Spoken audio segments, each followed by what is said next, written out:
De acordo com Jaehaerys II, sempre que um Targaryen nasce, os deuses jogam uma moeda e o mundo prende a respiração pra ver se a criança vai ser um exemplo de grandeza ou de loucura. E hoje é dia de destrincharmos algumas passagens dos Targaryen envolvendo principalmente esse dom profético, os chamados sonhos de dragão. Porque se vocês achavam que a maior arma dessa casa era a capacidade de domar as ferinhas que tanto amamos, pensa que os caras também tinham o dom de prever o futuro. Mas na prática, não era tão fácil assim. Como sabia que o globo ia cair?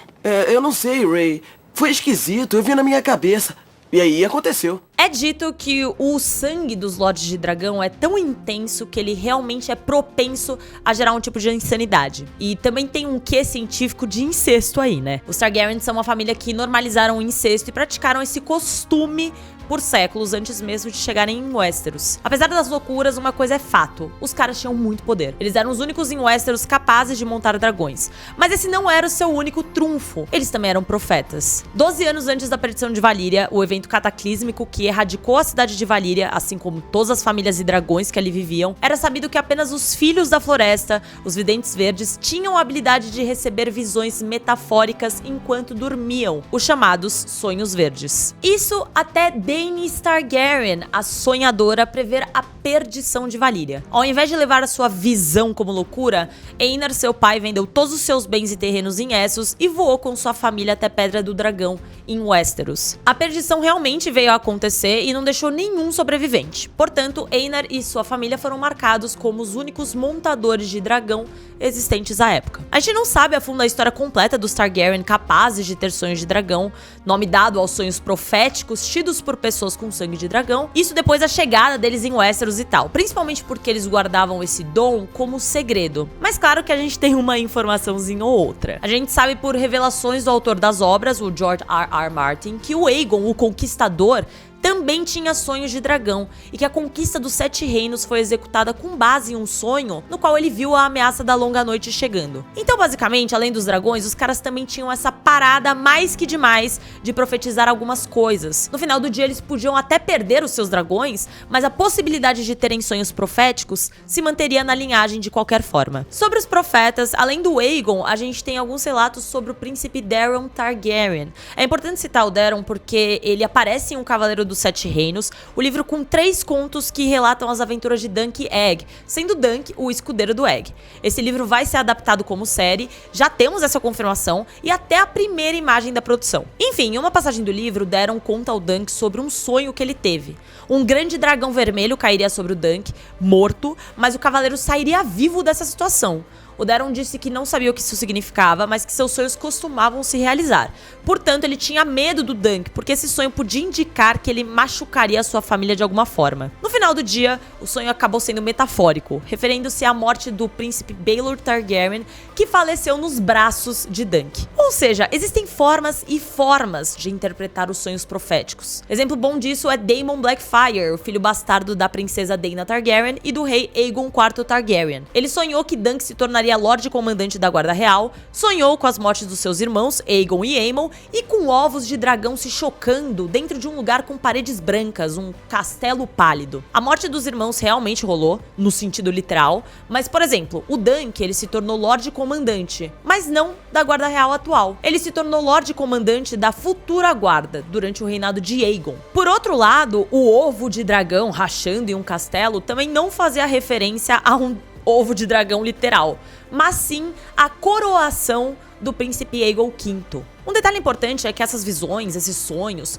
quando expostos ao público e levados a sério, levavam as pessoas a se movimentarem com base nisso. Ou seja, quando Blackfyre contou da visão do ovo rachando, geral já ficou meio epa, vamos ficar de olho porque vem dragão por aí. E na verdade, não. Era apenas a coroação de um príncipe. Por isso, é importante ressaltar que os sonhos podem ser interpretados como uma bênção, mas também como uma maldição, justamente por conta da dificuldade de interpretá-los corretamente. Além do fato de que muitos Targaryen começaram a ficar criando inúmeras teorias, se tornavam obcecados pelos sonhos e acabavam cedendo a um tipo de loucura. Um bom exemplo disso é Aerion Targaryen, o filho do Maekar I e Diana Dane. Ele sonhava tanto com a volta dos dragões que ele passou a acreditar que era um dragão e precisava tomar fogo vivo para assumir a sua verdadeira forma. Obviamente isso não deu certo e ele foi de arrasto. Eu imagino que depois desses relatos sobre Targaryens e loucura, tem um rei que eu não mencionei e que vocês devem estar pensando, ué, cadê? Sim, gente, existe a teoria de que o rei Aerys II, também conhecido como Rei Louco, tinha sonhos de dragão com frequência. Ele não foi capaz de achar uma resposta clara para os seus sonhos, o que o levou à loucura. Inclusive, existe uma conversa, um bate-papo entre o Jaime Lannister e a Brienne, na qual o Jaime conta que o Rei Louco dizia que o fogo vivo o tornaria em um dragão que se ergueria das cinzas e queimaria seus inimigos. Cucu! Mas, isso é muito parecido com o que o Aerion Targaryen falava acerca dos seus próprios sonhos. Então, no final do dia, o que podemos extrair disso tudo é que as profecias, os sonhadores, eles existiam, mas também que com grandes poderes vem grandes responsabilidades. A leitura certeira dessas visões era muito difícil, e o fato é que o cenário de Westeros era composto de pessoas guiadas muito mais pela lógica do que pela magia, digamos assim. Então boa parte das pessoas que tinham sonhos de dragão não eram levadas a sério, e podemos ver isso principalmente pela Helaena. A Helaena é uma personagem muito fora do comum em A Casa do Dragão, não só pelas visões, mas por ser gentil, amigável e principalmente por não nutrir nenhum tipo de rivalidade com a sua meia-irmã, Rhaenyra. De acordo com o livro Fogo e Sangue, a Helaena nasceu 109 anos depois da conquista, 2 anos depois do Aegon. Quando ela tinha 11 anos, ela criou seu vínculo com a dragão Dreamfire, mas a Helaena não foi a sua primeira montadora. Rhaena antecedeu Helaena como a cavaleira de Dreamfire, e esse fato é de certa forma meio poético, visto que ambas tiveram destinos muito trágicos. A Rhaena Targaryen é considerada uma das princesas Targaryen que mais sofreu na história. Rhaena se casou com seu irmão mais velho, Aegon, só que com essa decisão eles foram fortemente contra as sugestões do Alto Septão, visto que a fé do Sete não aceitava o casamento incestuoso. Por conta disso, Rhaena e Aegon viram-se sitiados em Passo de Codorniz por membros da fé. Passo de Codorniz era o castelo sede da casa Crakenhall, nas Terras Ocidentais, que localiza-se na Estrada do Mar, ao sul de Lannisporto. Ao saber dessa notícia, o pai da Rhaena, o rei Aenys I, ele desmaiou e morreu 3 dias depois em Pedra do Dragão. Após a morte do rei Aenys I Targaryen, a rainha viúva Visenya Targaryen voou para Pentos para resgatar o irmão do Aenys, o Maegor, do seu exílio. Em Pedra do Dragão, o Maegor reivindicou o trono para si, ignorando a reivindicação do marido da Rhaena, Aegon. Quando os responsáveis por sitiar Passo de Codorniz finalmente partiram para uma marcha em Porto Real, Rhaena e Aegon se refugiaram em Rochedo Casterly, onde o Lord Lyman Lannister os protegeu, lhes oferecendo o direito de hóspedes. Lá, Rhaena descobriu que estava grávida. As suas filhas gêmeas, Princesa Aérea e Princesa Rhaella, nasceram em Rochedo Casterly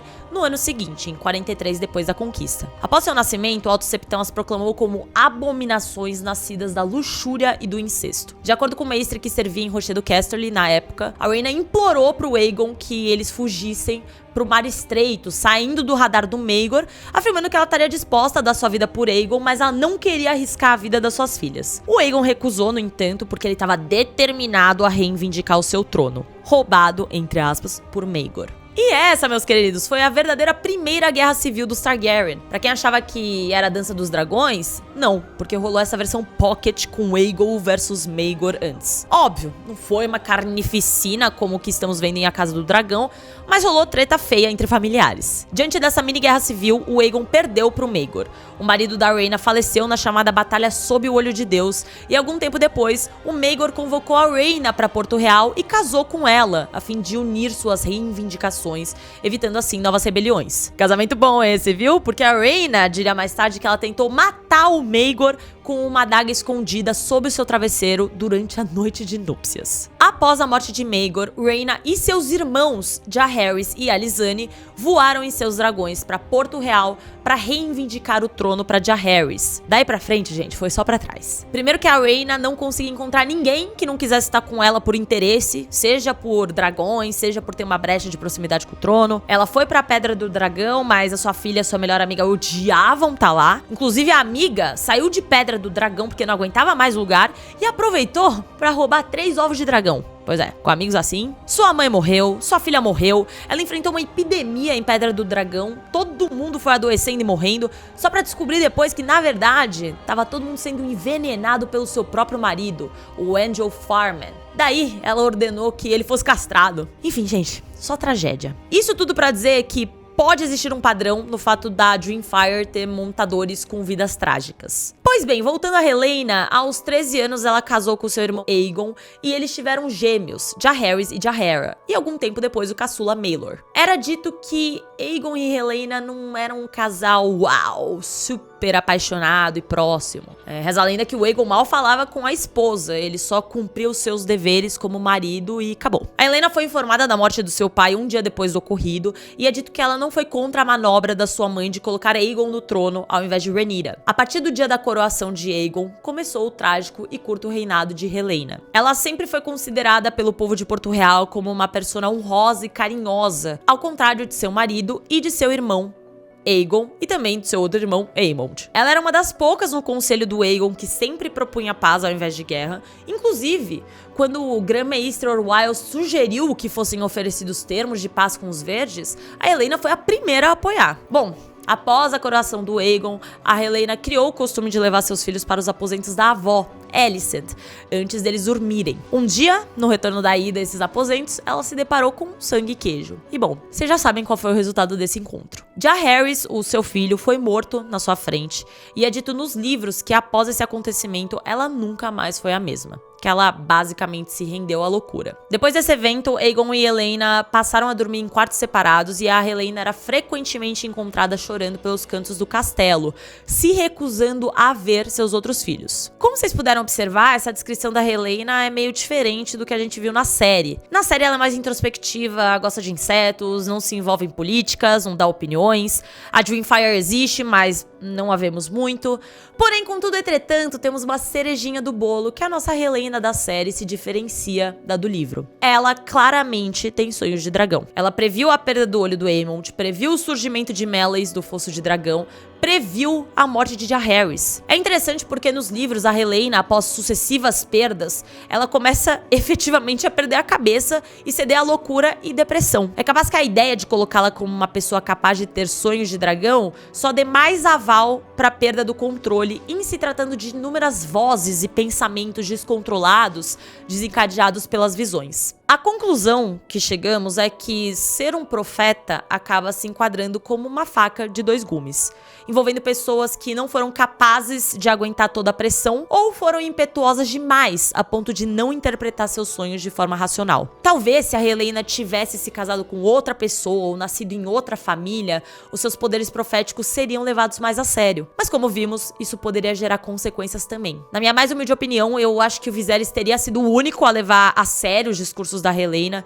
já que ele tinha uma forte crença com profecias. Mas mesmo assim, eu acredito que tudo seria interpretado de forma errônea, já que ele sequer foi capaz de ver que as pessoas em que ele mais confiavam estavam conspirando contra o trono. A Helaena é um símbolo que mostra como a sua família foi ignorante e também como a falta de empatia, a falta de compreensão, de cooperação foi capaz de impedir que os Targaryen e os Hightower notassem alguns elementos que poderiam evitar a sua própria destruição. Porque no final do dia, o poder de uma profeta, de uma profecia, pode ser tão grande quanto um exército de dragões. E bom, pessoal, esse foi o vídeo sobre a família Targaryen e o seu dom profético. E um pouquinho mais da história da Helaena, mas sem muitos spoilers, pra vocês não saberem os pormenores do futuro dela. Conta pra mim nos comentários o que vocês acharam do vídeo, quais outros assuntos envolvendo o universo de Game of Thrones vocês querem ver por aqui. E óbvio, se inscrevam no canal, porque teremos muitos vídeos pra nos aprofundarmos na mitologia de Westeros.